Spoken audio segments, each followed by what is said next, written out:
الذی خلق الموت والحیات لیبلوکم ایکم احسن عملا۔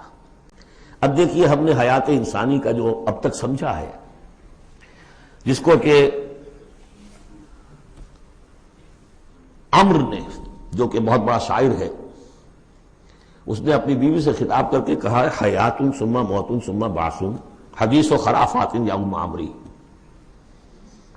یہ کیا ہے زندگی پھر موت پھر زندگی، یہ کیا سب حدیث و خرافات معاذ اللہ۔ ہم نے بھی دیکھا پہلے کنتم امواتا فاحیاکم ثم یمیتکم ثم یحییکم ثم الیہ ترجعون۔ یہ وقفے کیوں ڈالے گئے؟ یہ موت کا وقفہ کیوں ڈال کر زندگی کا ایک حصہ نکال دیا علیحدہ؟ 30 40 50 60 سال یہ دنیا کی زندگی، پھر موت کا وقفہ۔ موت ایک زندگی کا وقفہ ہے، یعنی آگے بڑھیں گے دم لے کر۔ کیوں؟ اس کی حکمت بتائی جو ہم پڑھائیں سورہ واقعہ میں، قدرنا بینکم الموت، تمہاری ہی زندگی کا تسلسل ہے جس میں ہم نے ایک وقفہ موت کا ڈال دیا ہے۔ کیوں ڈالا ہے؟ خلق الموت والحیات لیبلوکم ایکم احسن عملا۔ یہ جو چنک علیحدہ کیا ہے یہ اس لیے کہ تمہاری آزمائش ہو، امتحان ہو، تمہیں جانچا جائے۔ وہ 3 گھنٹے کا امتحان ہوتا تھا جو دیتے تھے تم کبھی اسکولوں میں، اب یہ 30 برس کا سمجھ، اور واقعی 30 برس ہی ہوتے ہیں آدمی کے پاس۔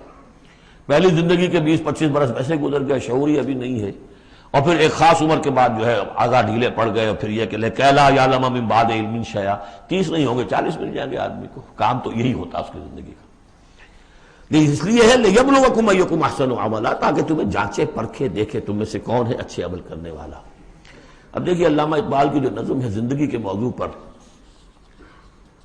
واقعہ یہ ہے کہ بہت چوٹی کی چیز ہے، بہت عمدہ چیز۔ تو اسے پیمانہ امروز فردا سے نہ ناپ، جاویداں پہم دواں ہر دم جواں ہے زندگی۔ قلزم ہستی سے تو ابھرا ہے مانند حباب، جیسے سمندر میں ایک بلبلا سا ہوتا ہے، کتنی زندگی ہوتی ہے بلبلے کی۔ قلزم ہستی سے تو ابھرا ہے مانند حباب، اس زیاں خانے میں تیرا امتحان ہے زندگی۔ خلق الموت والحیات لیبلوکم ایکم احسن عملا۔ ہے کبھی جان اور کبھی تسلیم جان ہے زندگی، کبھی زندگی جان سے مترادف ہے، عبارت ہے، کبھی جان دینا اصل زندگی ہے۔ وَلَا تَقُولُوا لِمَنْ يُقْتَلُ فِي سَبِيلِ اللَّهِ أَمْوَاتٌ بَلْ أَحْيَاءٌ وَلَٰكِن لَا تَشْعُرُونَ۔